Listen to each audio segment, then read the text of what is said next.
Hello and welcome to Marketing Edge on TV, Nigerians' leading initiative in the business of brand management and the management of brand business.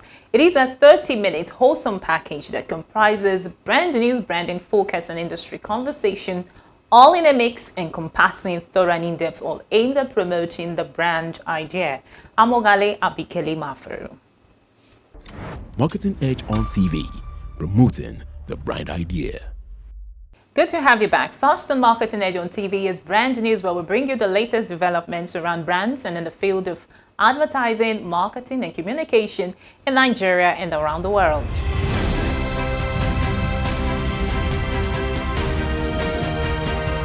Now on Brand News.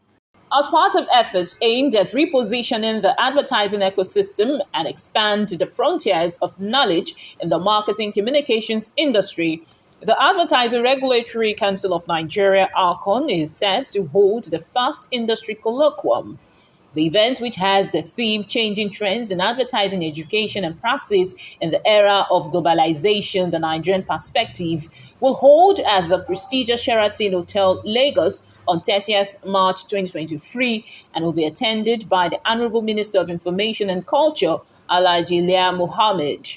Speaking at a press conference in Lagos, Dr. Olalekan Fadolapo, the Director General of ARCON, stated that the event is aimed at bringing the town and gown together for critical discourse and interaction, which will provide an opportunity for cross-pollination of ideas with deep knowledge and insights about the business and practice of the profession in recent times. The hybrid event, which is expected to have an array of industry professionals, will be physically attended by students and lecturers from 10 selected tertiary institutions drawn from the 6 geopolitical zones of the country.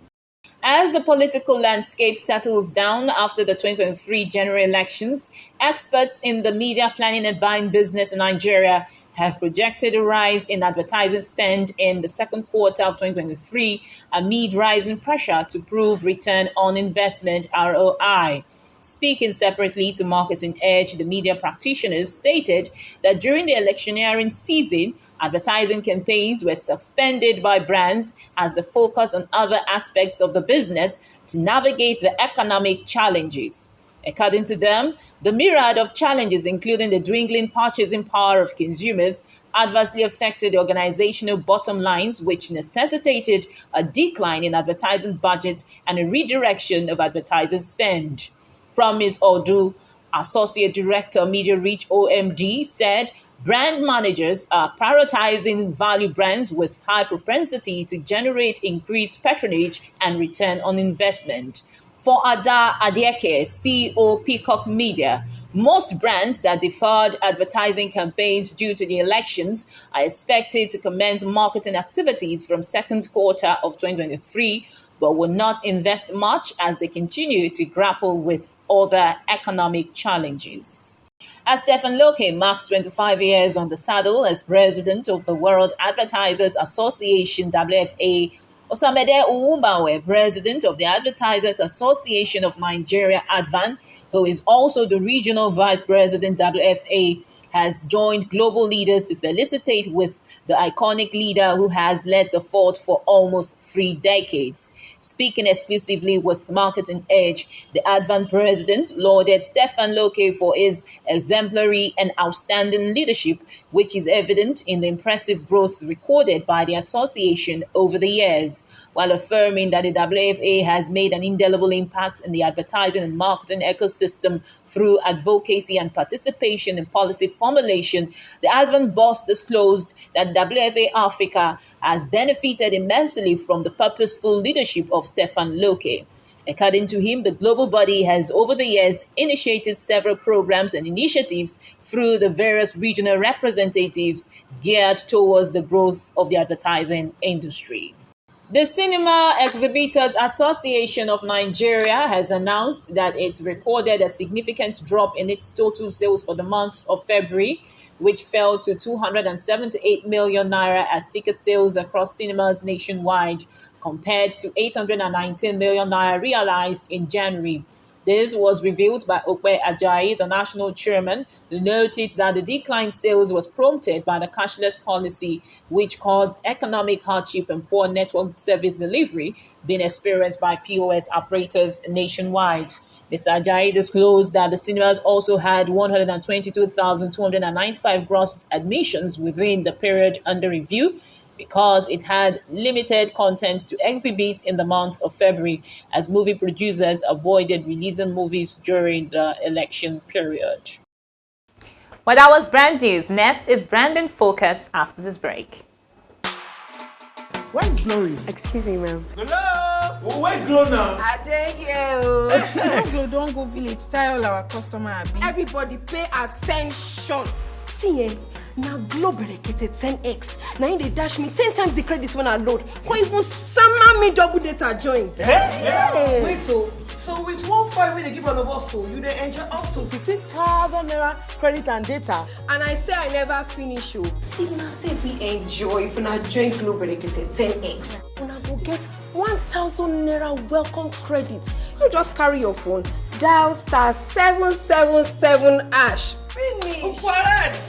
Glow, you don't win. You don't do. Una still dey here. Hello, please, I'm looking for Glow. Please save now. Glow be dey fine. Now Glow be dey go. Okay, so Enjoy 10 times the value of your recharge on Glow Berekete 10X. You also get 1,000 naira for calls and data and double data bonus on your subscription. Marketing Edge on TV, promoting the bright idea.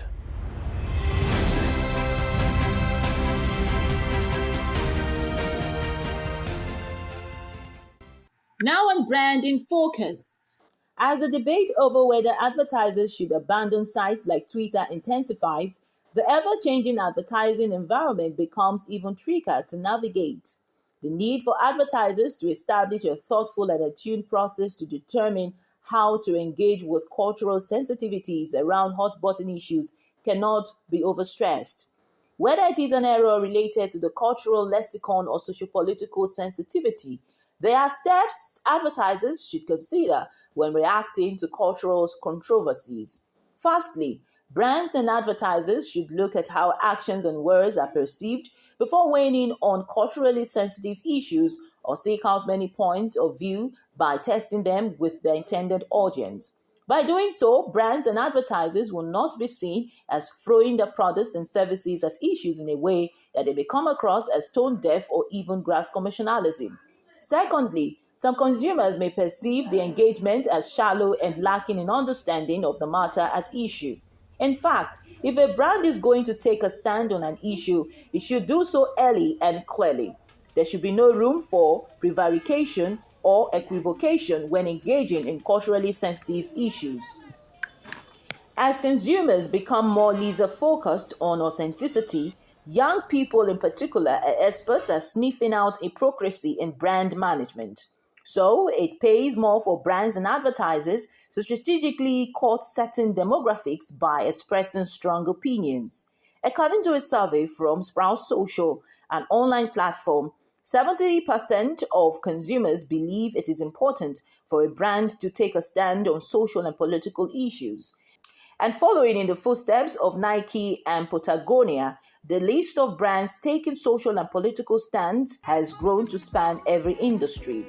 With so many organizations eager to voice their belief, the social media landscape has become saturated with brand-sponsored cause marketing, and brands are using social activism as an advertising ploy. Therefore, if a brand says it's going to support a cause or movement, there needs to be depth behind it. If a brand is not willing to back up its words with strong and visible action, it will backfire and consumers will hold the brand to account. Well, that was Branding Focus. Next is Industry Conversation, where we have interactions with distinguished personalities who have made great impact in the business of brand management.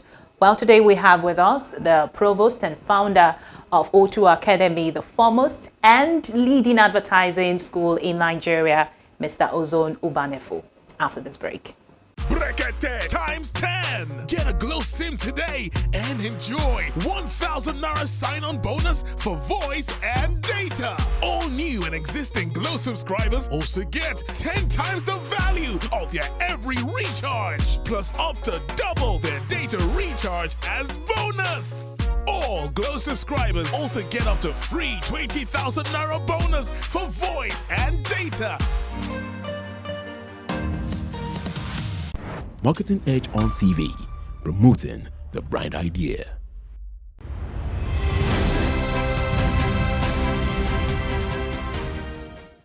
Hello and welcome to Industry Conversation, a segment on Marketing Edge on TV, where we have interactions with distinguished personalities who have made great impact in the business of brand management. Well, today we have a very distinguished personality, the founder and provost of O2 Academy, the foremost advertising school in Nigeria. So pleased to have you with us. Thank you for having After me. a long time. Yes, yes. You're welcome to Industry Conversations, sir. My pleasure. So how's it been with the school so far? Good. Yeah, we are oxygen and we are giving life. Of course, giving life well. Well, I would like to get your assessment of the Nigerian advertising industry in recent times. You see that a lot has happened so far. So what would be your assessment? What I say, of course, we are not where we want to be, but we are not where we used to be. There's been a lot going right, and there's still some that is going wrong. But I might not want to go into details, but it's not that bad. Okay. Now, so the first time we heard about the new normal was at the period of the COVID-19, and of course disrupted the way the advertising industry, operate. And right now we're seeing another drastic, disruption being caused by the rapid evolution of technology. We're beginning to see technologies like ChatGPT. So tell us what this portends for the advertising ecosystem and how practitioners can leverage it for better productivity. For me, I would say people should embrace the new normal, because they always say, when you can't change a thing, you change how you see that thing. And the idea is for us to understand that technology has come to help our job make easy and the flow better. Now, if you see it from that perspective, the next step is to understudy that technology, is to begin to see how to work with it in such a way that it helps your job make more meaning to your consumers. And so for me, I think we should shy away from the concept of, has this thing come to take our job? To, how do we get this to help our job? So studying those AI, those technology, is the thing that agencies should get into. And that's why I encourage people to come to O2 Academy, because you see, we are in the capacity building space, constantly updating people with the right information that will cause transformation. And we've just upgraded our faculty, pushing in more of tech-oriented instructors, digital marketing instructors that will help people to embrace the new information that will help their, output. And that's it. Yes, you are, of course, an advertising trainer. And in your earlier response, you talked about the democratization of course, the media agencies and all the output they put out there. And we've seen that, of course, consumers are now pro-consumers, like you rightly cited. We see that the entire agency structure has been reorganized. So what do you have to say about this in terms of its impact? As a trainer, you're training talents that, of course, fill these various positions in these agencies. So what does this agency structure that has been, broken down and sort of reorganized, what is the impact on the entire ecosystem? First of all, I would say when you look at the advent of digital marketing, with the new advertising agencies that are cropping up in people's homes, we'll call them influencers, you find that one thing is really interesting about it. Clients are looking for numbers. Clients are looking where people are looking. clients are interested in how many eyeballs is on your platform. And for all you care, we are the experts. Our job is to give the expert touch to whatever, because these guys that are doing it, they are not experts. They are just doing a trial log. They are just everywhere. Yeah. So it's for us to harness what they are doing, manage them right, and use what we know as experts, which is understanding of the consumer psychology, and help the brands that needs our professional input into building their brands. And that's where agencies should be looking at. It's not about, okay, let's stop them. And stopping influencers is just we playing small. It's just we trying to be, shy away from. No, it's collaboration. It's co-creation. I always put it this way: collaboration is the biggest competition. So it's not about them versus us. No, it is we and them working together to help make things better for one person, and that is the consumer. The consumer. Because what they consume and how they consume and where they consume is solely dependent on how we as experts handle it, and that's it. Okay, so we've seen that brand managers are cutting back on advertising spend drastically. The purchasing power of consumers are also going down. And that brings to mind how can agencies optimize the limited marketing budget to give the best in terms of return on investment? I would say where agencies are getting it wrong is seeing only one aspect of what needs to be done for the client. A client does not come to agency because they want to do advertising. That's the truth. Clients don't come to agency because they want to create communication. Clients come to agency because of one thing: return on investment. They want to make more money. They want to make more sales. But when we begin to think only in terms of marketing communications, that's where we are getting it wrong. A client is ready to spend fortune if they see that whatever they spend, they will get is times 10 or 50. They will even borrow the money. And this is where business thinking comes in. We shouldn't see ourselves as just marketing experts. We should see ourselves as business solution providers. So we can help clients beyond advertising. And that's why you see some agencies are waiting until the client gives them a brief before they can create advertising. No, we should be able to go ahead and come up with concepts that is beyond advertising, because advertising cannot solve all clients' problems. If we notice that they are lacking in the area of distribution, they are lacking in the area of their content of their product, and you notice something that is not going right, that's where we come in as experts to help fix what. It's like going to a hospital. You're telling a doctor, no, my problem is headache. How do you know your problem is headache? My job is to x-ray you and find a solution to whatever that is troubling you. Because the client's problem is sometimes they think it's advertising, but it goes beyond advertising. So we should provide a total package solution that will bring return on investment. And with that, clients will spend money. So that's the angle I'm looking at it from. The cutting of budget is because they're afraid. If we push in this money, how are we going to get it back? Let's help clients. And indeed, the Nigerian economy is very challenged at the moment. And what still, we saw the impact of in fact, I'm going to ask you what the election impact is on the advertising spend this year.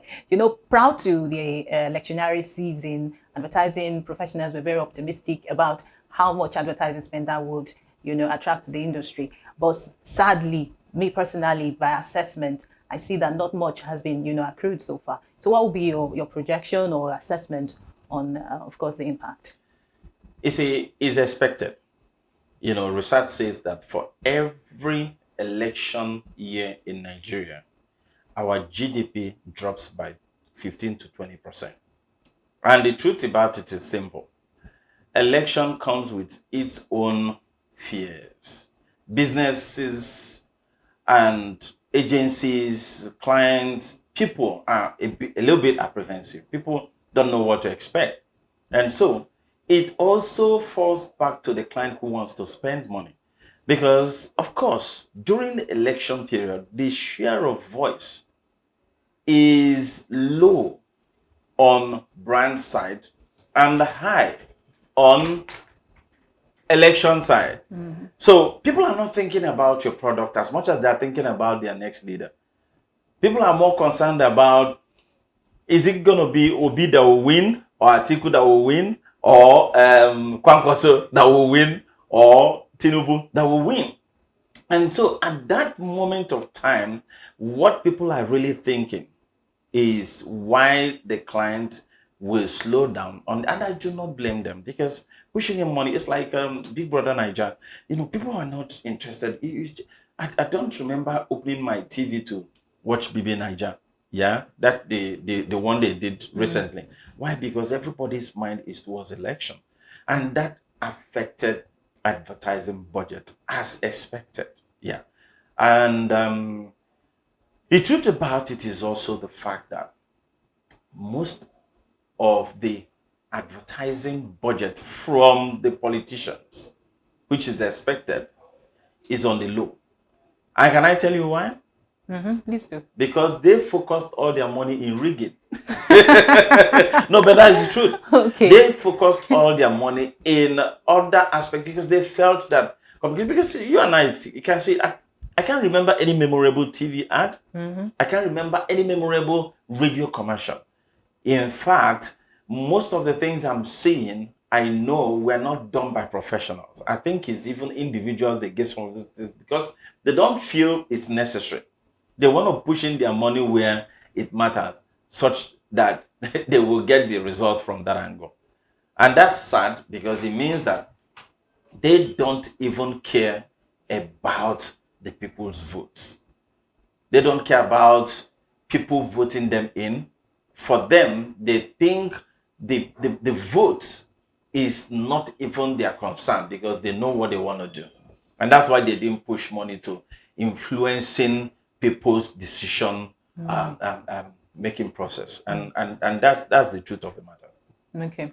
Some professionals have projected that, of course, the 2023 general elections is over, and they're hoping that brands would, pick up advertising activities and, of course, marketing, campaigns.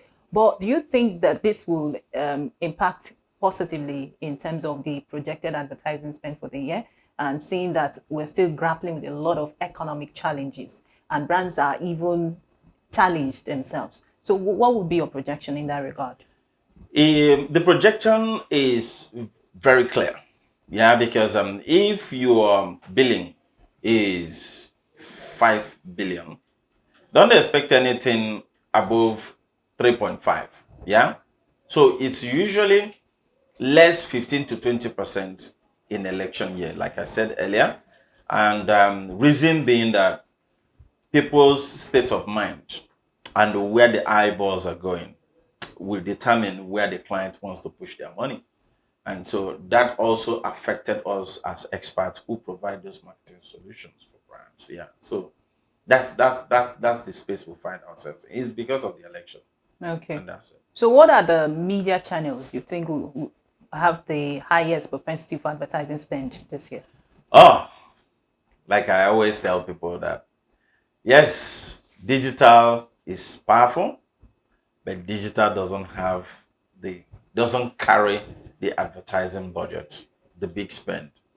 Yes, Okay. because what you go for an outdoor will give me, what you go for an outdoor a month will give me a digital campaign for 6 months. Yeah, and unfortunately, that's how it has been, and that's how it is still that same way. Yeah, because the media, the traditional media, still controls above 50 to 60 to 70% of the total advertising spend, because that is what consumes more of the money. Yeah, and that's it. That's it. Is the traditional media. You're talking about a day in the life of the consumer, like you talked while I was here in Auto Academy. Yeah. Now, you follow the consumer from when he wakes up in the morning. And as a consumer, I know what I do in the morning when I wake up. Like, one of the first few things I'll do is, of course, get on my screen, on my phone. So don't you think that digital, of course, the consumer, I mean, the client is looking for the place, the platform where they can get more eyeballs. So don't you think that the digital platform will probably get more of that attention in terms of advertising spend? Yeah, the digital platform gets more of the consumer attention, but the advertising spend in terms of Naira and Kobo goes more to the traditional. Unfortunately, it's not supposed to be that way. But I can tell you that what you spend for outdoor alone can cover for your digital and even experiential. Marketing Edge on TV, promoting the bright idea. Well, that's how much we can take on Marketing Edge on TV this week. Do well to join us same time next week for the second part of our conversation with Mr. Ozone Obanefo. I'm Ogalia Bikele Mafuru. See you again.